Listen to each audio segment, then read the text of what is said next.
Xin chào mừng các bạn đến với Nhật ký Bí Bầu tuần thứ 18. Chúng ta đã đi được một chặng đường tương đối là dài nhưng mà vẫn còn một chặng đường còn dài hơn phía trước. Trong cái tuần 18 này thì cái keyword của tuần này đấy là chuyện tập thể dục. Và có một cái từ mà chúng ta sẽ phải search đấy là Kegel exercise.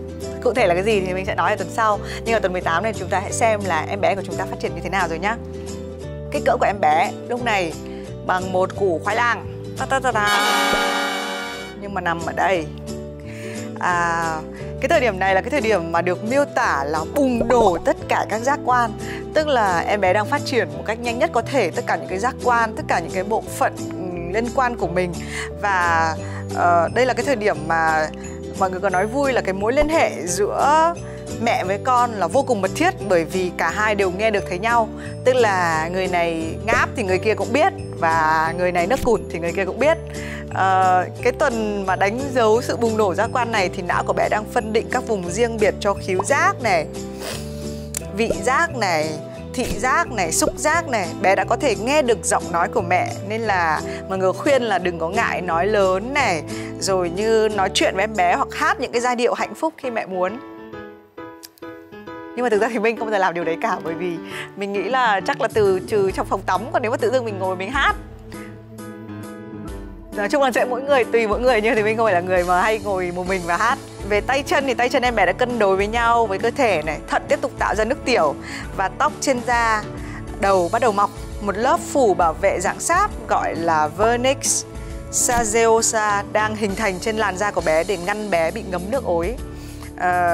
Hình dung là trong cái bụng này bây giờ đã lớn rồi, chốc nữa chúng ta sẽ đo, nhưng mà em bé gần như là mọi giác quan đều phát triển và đang giống như một cái cơ thể hoàn thiện ở trong bụng của chúng ta. Bây giờ nói về mẹ một chút xíu nhé. Em bé thì mình nghĩ là ở cái thời điểm này mọi người cũng nói là hầu hết là chúng ta sẽ không gặp nhiều những cái lo lắng như em bé có bị một cái dị tật gì hay không, bởi vì là mọi thứ đang phát triển khá là tương đối hoàn thiện ở cái giai đoạn này. Như người mẹ, chúng ta cứ nghĩ rằng là chúng ta đang nặng nề đúng không? Nhưng mà thực ra chúng ta còn nặng nề hơn rất là nhiều. Bây giờ chúng ta nghĩ rằng chúng ta là một con voi, nhưng thực ra lúc sau chúng ta sẽ làm con voi như thế này luôn. Đấy. Cụ thể hơn là chúng ta sẽ có những cái cơn đau tức ở vùng bụng dưới hoặc đau nhói ngắn thỉnh thoảng xuất hiện ở bên vai hông, và chúng ta phải liên tục thay đổi cái tư thế vận động. Ngoài ra thì còn có cái hiện tượng là đau dây chằng nâng đỡ tử cung do sự phát triển của thai nhi, do dây chằng bị kéo giãn để thích ứng với lượng tăng lên của em bé. Không có gì đáng lo ngại, nhưng mọi người hình dung là lúc này á, cái cơ của chúng ta đúng không? Bạn hình dung nhá, đây là sợi dây chun kéo nó ra đấy, thì phần hông của chúng ta rất là lớn. Một em bé đã từng này, nặng từng này ở bên trong, cho nên là cái dây chằng của chúng ta bị kéo giãn ra như thế này.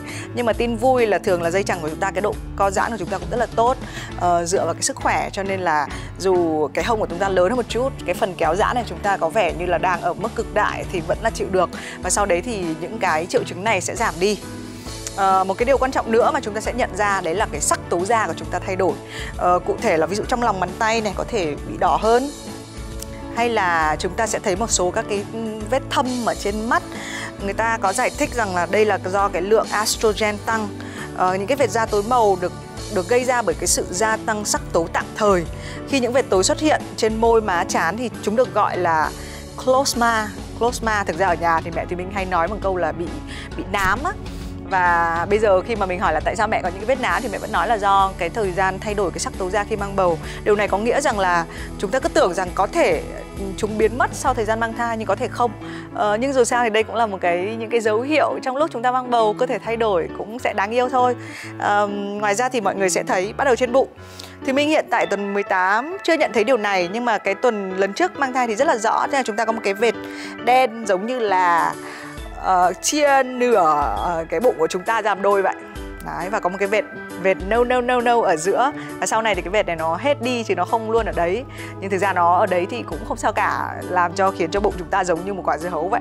Ngoài chuyện thay đổi cái sắc tố da thì mà cái điều này thì cực kỳ ảnh hưởng bởi ánh nắng.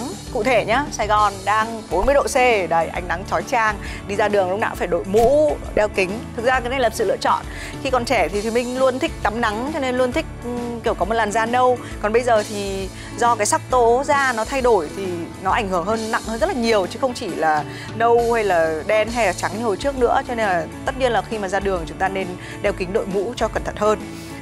Một cái bài học, một cái câu chuyện lớn nhất của tuần thứ 18 này thì mình nghĩ đấy là chuyện là chúng ta có nên tập thể dục hay không và tập thể dục như thế nào.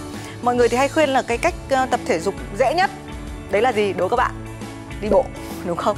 Nhưng mà chỉ có đi bộ quanh nhà hay là đi dạo một chút thì cũng là một cái việc tập thể dục.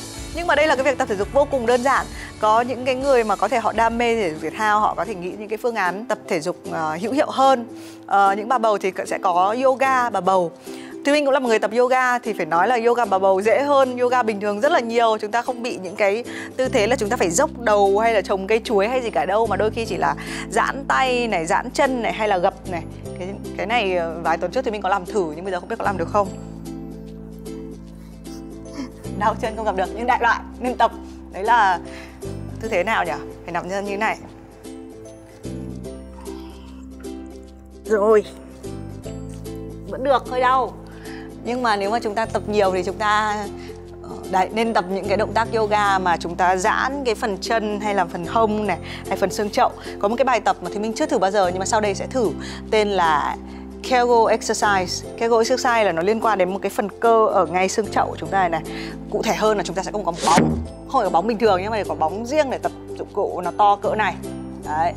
Và cái việc chúng ta làm khá đơn giản là chúng ta ngồi trên quả bóng đấy. Tất nhiên là bạn nên hỏi qua ý kiến của bác sĩ của bạn là xem cái cơ địa của bạn có thích hợp cho loại tập thể dục này không. Bởi vì cái Kegel exercise là cái mà không chỉ cho phụ nữ có bầu mà cho rất là nhiều, cho đàn ông, cho phụ nữ bình thường nữa. Nhưng mà riêng cái Kegel exercise này nó tập cho cái phần hông như thế mình nói, phần xương chậu nên là rất là hữu hiệu. Và chúng ta chỉ ngồi trên cái quả bóng đó, tập vài cái động tác. Tuần sau thì chúng ta sẽ thử xem là tậu một quả bóng này về nhá và thử tập ở nhà xem như thế nào. Nhưng mà cái thời điểm này như thế mình nói, quan trọng nhất là chúng ta hãy đi bộ này, vận động này, bởi vì cơ thể chúng ta sẽ sớm thôi có một cái sự kiện kinh khủng xảy ra, đấy là chúng ta sẽ phải sinh em bé. Cho nên là bà bầu càng cảm thấy nặng nề thì càng nên tập thể dục nhiều, bởi vì cái sự nặng nề bạn đang có ngày hôm nay sẽ không có gì sánh nổi so với sự nặng nề của vài tuần tiếp theo nữa. Bởi vì con voi mà chúng ta đang mang trong mình sẽ lớn lên càng ngày to hơn, bụng càng ngày to hơn. Em bé thì đã khỏe mạnh rồi, cho nên là bà bầu chỉ việc ăn uống thật là đầy đủ, ngủ kỹ và nhớ nhá, câu chuyện của tuần 18 đấy là tập thể dục. Trước khi chúng ta xin chào, trước khi chúng ta đến với tuần tiếp theo thì một sự kiện chính thức sẽ diễn ra ngay lúc này, thời điểm này. Thì mình chưa từng thử cái điều này bao giờ. Tất nhiên là trong lần 1 mang thai đã thử rồi, nhưng mà lần này chúng ta sẽ đo vòng bụng xem là vòng bụng của chúng ta chính thức là bao nhiêu. Bởi vì nhân tiện chúng ta nói về sự nặng nề đúng không? Chúng ta phải biết là tuần sau chúng ta nặng nề thêm bao nhiêu cm. Mình đã chuẩn bị một cái thước dây.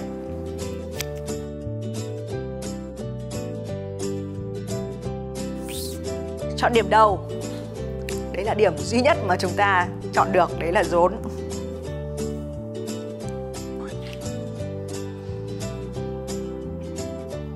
Rồi, chúng ta đã có Ngọc Trinh vòng eo 56, bây giờ chúng ta có Thùy Minh vòng eo 83. 83 là con số của tuần thứ 18. Bây giờ thì tuần 18 kết thúc tại đây, nhưng mà chúng ta sẽ đương nhiên gặp lại nhau vào tuần 19. Bây giờ thì xin chào.